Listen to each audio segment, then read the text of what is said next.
నాయకుడు ప్రధానమంత్రి గౌరవనీయులు నరేంద్ర మోడీ గారి 75వ జన్మదినం సందర్భంగా ఈ రక్తదాన శిబిరము మా సోదరులందరూ భారతీయ జనతా పార్టీ నాయకులు కార్యకర్తలు ఒక ఘనంగా నిర్వహించడం ఇది మన దేశ ప్రధానికి మనవంతు ఒక కృతజ్ఞత తెలపడం అని భావిస్తున్నాను.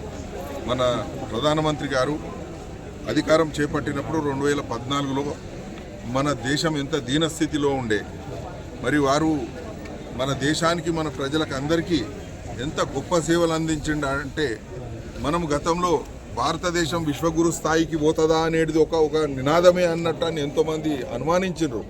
కానీ ఈనాడు ఈ ప్రపంచంలో ఏదైతే అశాంతి నెలకొని ఉన్నదో, అటు యుక్రెయిన్ వార్ అనుకోండి, ఇజ్రాయెల్ వార్ అనుకోండి, చైనా సీలో ఉన్న సమస్యలు అనుకోండి, ప్రపంచవ్యాప్తంగా ఉన్న అలజడిలో ఈనాడు అన్ని దేశాలు మన ప్రధానమంత్రికి వైపే చూస్తున్నాయంటే ఇది ఎంత గొప్ప విషయము, మనం అంతా గర్వపడవలసిన విషయమని ఈ సందర్భంగా మనము వారికి కృతజ్ఞతలు తెలపాలి.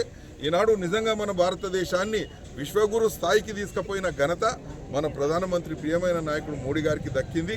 మరియు గతంలో మన దేశము ఏ ప్రభుత్వానికి ఏదన్నా సూపర్ పవర్స్ కానీ, రష్యా కానీ, వేరే ఇతర అమెరికా కానీ ఏ దేశంకోనైనా మనం లొంగి ఉన్న సందర్భాలు ఏ ప్రధానమంత్రి కూడా వారికి కళ్ళు కలిపిన దాఖలాలు లేవు. కానీ ఈనాడు ఈ ట్రంప్ ప్రభుత్వం మన మీద టారిఫ్లు విధించినా కానీ కూడా దాన్ని ఎదిరించిన సత్తా మనం మోదీ గారికే దక్కింది. ఈనాడు ప్రపంచ దేశాలు ఏవైతే చిన్న అభివృద్ధి చెందుతున్న దేశాలు ఉన్నాయో అవన్నీ మన వైపే చూస్తున్నడానికి ఈనాడు మన భారతదేశం, మన ప్రధానమంత్రి కారకులు.